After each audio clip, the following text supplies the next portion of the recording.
Awesome साहित्यिक कहानियां में आप सभी का फिर से बहुत बहुत स्वागत है।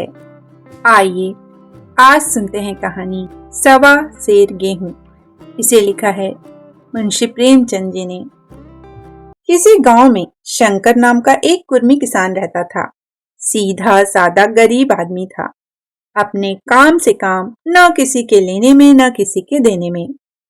छक्का पंजा न जानता था। छल प्रपंच की उसे तो छूट भी न लगी थी। ठगे जाने की चिंता ही न थी। ठग विद्या न जानता था वह। भोजन मिला सो खा लिया, न मिला चबेने पर काट दी। चबेना भी ना मिला तो पानी पी लिया और राम का नाम लेकर सो रहा। किंतु जब कोई अतिथि द्वार पर आ जाता तो उसे इस निवृत्ति मार्ग का त्याग करना पड़ता था। विशेषकर जब साधु महात्मा पदार्पण करते थे तो उसे अनिवार्यतः सांसारिकता की शरण लेनी पड़ती थी। खुद भूखा सो सकता था, पर साधु को कैसे भूखा सुलाता, भगवान के भक्त जो ठहरे। एक दिन संध्या समय एक महात्मा ने आकर उसके द्वार पर डेरा जमाया। तेजस्वी मूर्ति थी, पीतांबर गले में, जटा सिर पर, पीतल का कमंडल हाथ में, खड़ाऊ पैर में, ऐनक आंखों पर।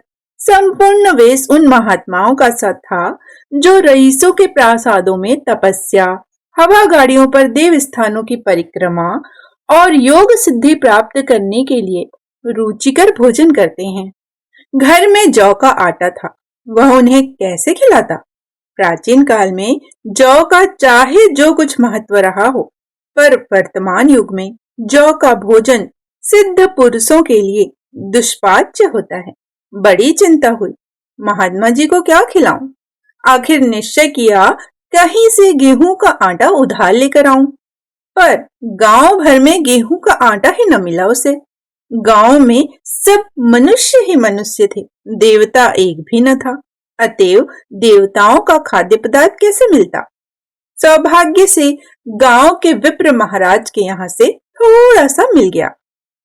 उनसे 1.25 सेर गेहूं उधार लिया और स्त्री से कहा कि इसे पीस दे।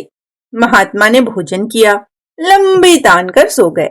प्रातः काल आशीर्वाद देकर अपनी राह ली उन्होंने। विप्र महाराज साल में 2 बार खलिहानी लिया करते थे। शंकर ने दिल में कहा, 1.25 सेर गेहूं इन्हें क्या लौटाऊं, पंसेरी बदले कुछ ज्यादा खलिहानी दे दूंगा। यह भी समझ जाएंगे, मैं भी समझ जाऊंगा। चैत में जब विप्र जी पहुंचे तो उन्होंने 1.5 पंसेरी के लगभग गेहूं दे दिया और अपने को और ऋण समझकर उसकी कोई चर्चा न की। विप्र जी ने फिर कभी न मांगा। सरल शंकर को क्या मालूम था कि यह 1.25 सेर गेहूं चुकाने के लिए मुझे दूसरा जन्म लेना पड़ेगा। 7 साल गुजर गए। विप्र जी विप्र से महाजन हो गए। शंकर किसान से मजदूर हो गया। उसका छोटा भाई मंगल उससे अलग हो गया था। एक साथ रहकर दोनों किसान थे, अलग होकर मजदूर हो गए थे। शंकर ने चाहा कि द्वेष की आग भड़कने न पाए, किंतु परिस्थिति ने उसे विवश कर दिया। जिस दिन अलग अलग चूल्हे जले वह फूट फूट कर रोया। आज से भाई भाई शत्रु हो जाएंगे। एक रोएगा, दूसरा हंसेगा। एक के घर मातम होगा तो दूसरे के घर गुलगुले पकेंगे। प्रेम का बंधन, खून का बंधन, दूध का बंधन आज टूटा जाता है। उसने भगीरथ परिश्रम से कुल मर्यादा का वृक्ष लगाया था। उसे अपने रक्त से सींचा था। उसको जड़ से उखड़ता देखकर उसके हृदय के टुकड़े हुए जाते थे। 7 दिनों तक उसने दाने की सूरत तक न देखी। दिन भर जेठ की धूप में काम करता और रात को मुंह लपेटकर सो जाता। इस भीषण वेदना और दुस्सह कष्ट ने रक्त को जला दिया, मांस और मज्जा को घुला दिया। बीमार पड़ा तो महीनों खाट से न उठ पाया। अब गुजर बसर कैसे हो। 5 बीघे के अब आधे रह गए हैं। 1 बैल रह गया। खेती क्या खाक होती। अंत को यहाँ तक नौबत पहुंची कि खेती केवल मर्यादा रक्षा का साधन मात्र रह गई। जीविका का भार मजूरी पर आ पड़ा। 7 वर्ष बीत गए। एक दिन शंकर मजूरी करके लौटा तो राह में विप्र जी ने टोक कर कहा, शंकर, कल आकर अपने बीज बैंक का हिसाब कर ले। तेरे यहाँ 5.5 मन गेहूं कब के बाकी पड़े हुए हैं और तू देने का नाम ही नहीं लेता। हजम करने का मन है क्या? शंकर ने चकित होकर कहा, मैंने तुमसे कब गेहूं लिए थे जो 5.5 मन हो गए हैं? तुम भूल रहे हो, मेरे यहाँ किसी का छटाक भर ना अनाज है ना एक पैसा उधार। इसी नियत का तो यह फल भोग रहे हो कि खाने को नहीं जुड़ता।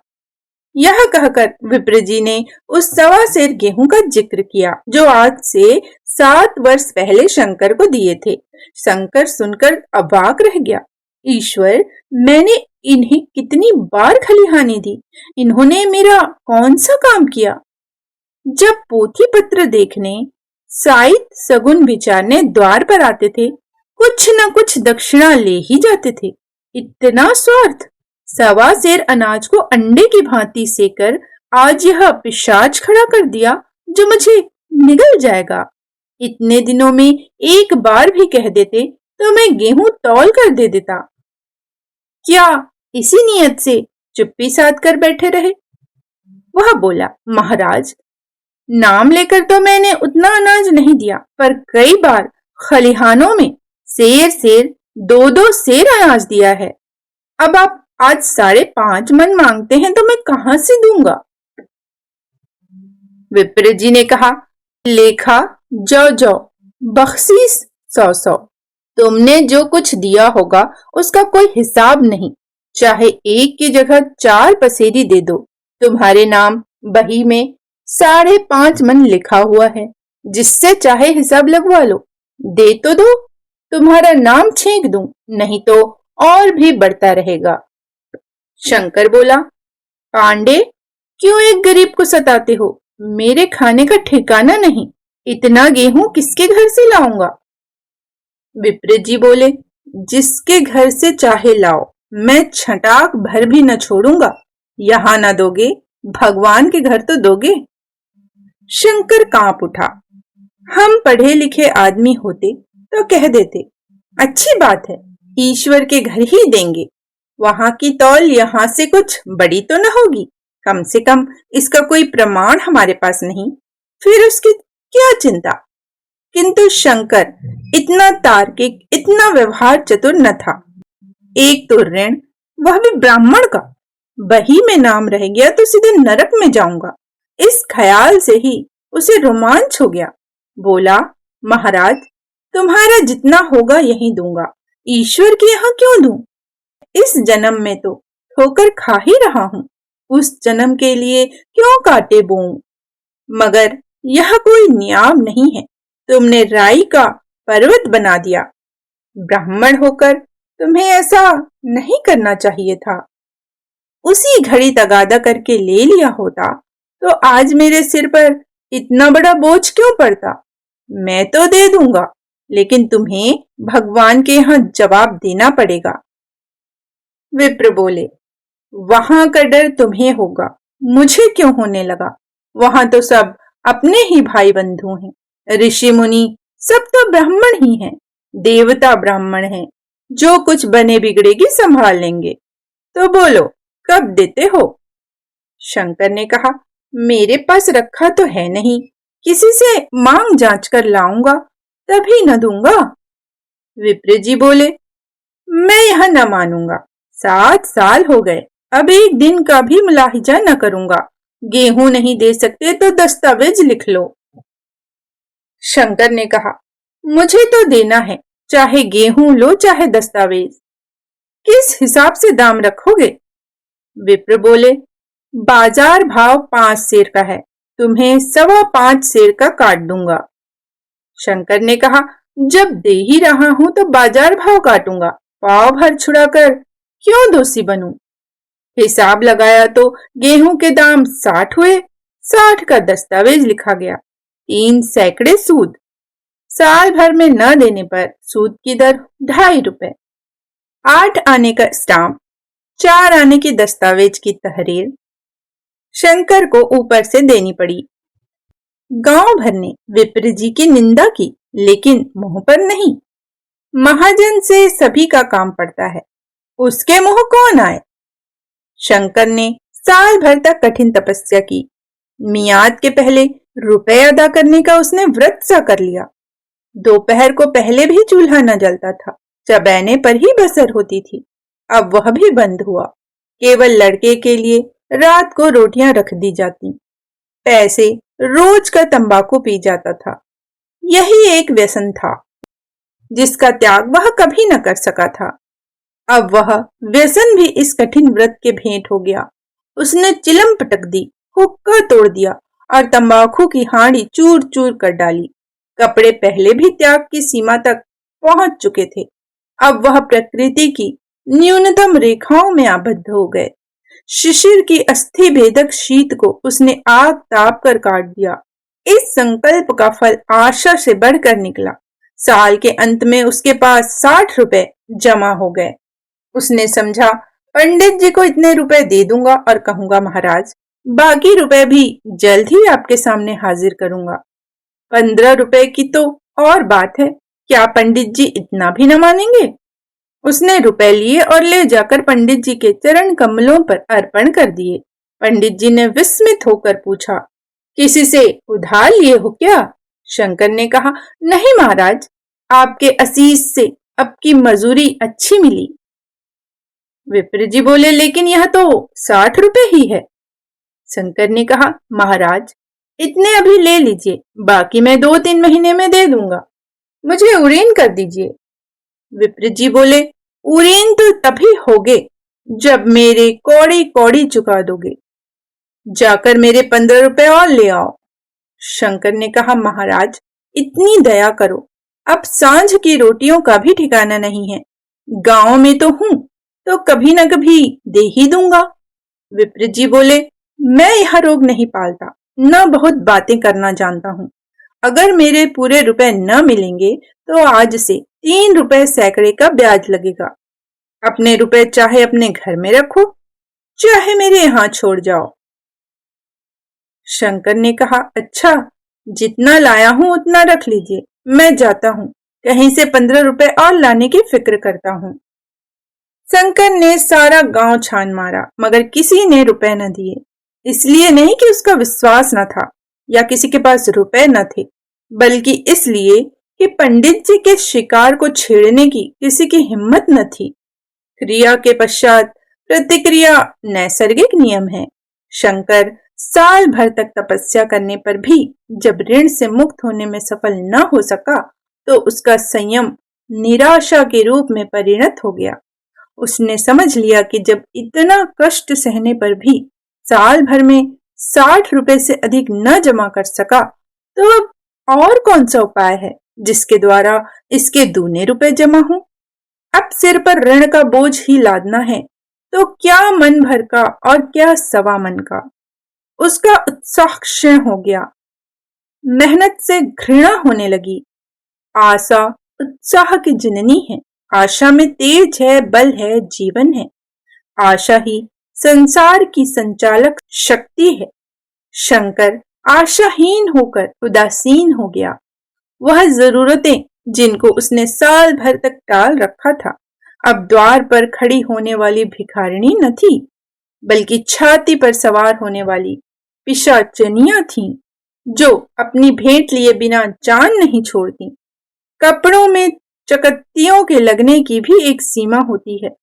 अब शंकर को चिट्ठा मिलता तो वह पूरे रुपए जमा न करता, कभी कपड़े लाता, कभी खाने की कोई वस्तु। जहां पहले तंबाकू ही पिया करता था वहां अब गांजे और चरस का चस्का भी लगा। उसे अब रुपए अदा करने की कोई चिंता न थी, मानो उसके ऊपर किसी का एक पैसा भी नहीं था। पहले जूड़ी चढ़ी होती थी पर वह काम करने अवश्य जाता था, अब काम पर न जाने के लिए बहाना खोजा करता था। इस भांति 3 वर्ष निकल गए। विप्र जी महाराज ने एक बार फिर तकाजा न किया। वह चतुर शिकारी की भांति अचूक निशाना लगाना चाहते थे। पहले से शिकार को चौंकाना उनकी नीति के विरुद्ध था। एक दिन पंडित जी ने शंकर को बुलाकर हिसाब दिखाया। 60 रुपए जो जमा थे वह मिन्हा करने पर अब भी शंकर के जिम्मे 120 रुपए निकले। शंकर ने कहा, इतने रुपए तो उसी जन्म में दूंगा, इस जन्म में नहीं हो सकते। विप्र जी बोले, मैं इसी जन्म में लूंगा, मूल न सही, सूद तो देना ही पड़ेगा। शंकर ने कहा, एक बैल है वह ले लीजिए, और मेरे पास रखा ही क्या है। विप्र जी बोले, मुझे बैल बगिया लेकर क्या करना है, मुझे देने को तुम्हारे पास बहुत कुछ है। शंकर ने कहा, मेरे पास और क्या है महाराज। विप्र जी बोले, कुछ है, तुम तो हो, आखिर तुम भी कहीं मजूरी करने जाते ही हो, मुझे भी खेती के लिए मजूर रखना ही पड़ता है, सूद में तुम हमारे यहाँ काम किया करो, जब सुविधा हो मूल को दे देना। सच तो यूं है कि अब तुम किसी दूसरी जगह काम करने नहीं जा सकते जब तक कि मेरे रुपए न चुका दो। तुम्हारे पास कोई जायदाद नहीं है, इतनी बड़ी गठरी मैं किस एतबार पर छोड़ दूं? कौन इसका जिम्मा लेगा कि तुम मुझे महीने महीने सूद देते जाओगे, और कहीं कमाकर जब तुम मुझे सूद भी नहीं दे सकते तो मूल की कौन कहे। शंकर ने कहा, महाराज, सूद में तो मैं काम करूंगा और खाऊंगा क्या। विप्र जी बोले, तुम्हारी घरवाली है, लड़के हैं, क्या वे हाथ पांव कटा के बैठेंगे। रहा मैं, तुम्हें आधा सेर जौ रोज कलेवा के लिए दे दिया करूंगा, ओढ़ने को साल में एक कंबल पा जाओगे, एक मरज़ई भी बनवा दिया करूंगा, और क्या चाहिए। यह सच है कि और लोग तुम्हें 6 आने देते हैं, लेकिन मुझे ऐसी गरज नहीं है, मैं तो तुम्हें रुपए भरने के लिए रखता हूं। शंकर ने कुछ देर तक गहरी चिंता में पड़े रहने के बाद कहा, महाराज, यह तो जन्म भर की गुलामी हुई। विप्र जी बोले, गुलामी समझो चाहे मजूरी समझो, मैं अपने रुपए भराए बिना तुमको कभी न छोड़ूंगा। तुम भागोगे तो तुम्हारा लड़का भरेगा, हाँ, जब कोई न रहेगा तब की बात दूसरी है। इस निर्णय की कहीं अपील न थी, मजूर की जमानत कौन करता, कहीं शरण न थी, भाग कर कहां जाता। दूसरे दिन से उसने विप्र जी के यहाँ काम करना शुरू कर दिया। 1.25 सेर गेहूं की बदौलत उम्र भर के लिए गुलामी की बेड़ी पैरों में डालनी पड़ी। उस अभागे को अब अगर किसी विचार से संतोष होता था तो यह था कि वह मेरे पूर्व जन्म का संस्कार है। स्त्री को वे काम करने पड़ते थे जो उसने कभी न किए थे। बच्चे दानों को तरसते थे, लेकिन शंकर चुपचाप देखने के सिवा और कुछ न कर सकता था। वह गेहूं के दाने किसी देवता के शाप की भांति या जीवन उसके सिर से न उतरे। शंकर ने विप्र जी के यहाँ 20 वर्ष तक गुलामी करने के बाद इस दुस्सार संसार से प्रस्थान किया। 120 रुपए अभी तक उसके सिर पर सवार थे। पंडित जी ने उस गरीब को ईश्वर के दरबार में कष्ट देना उचित न समझा।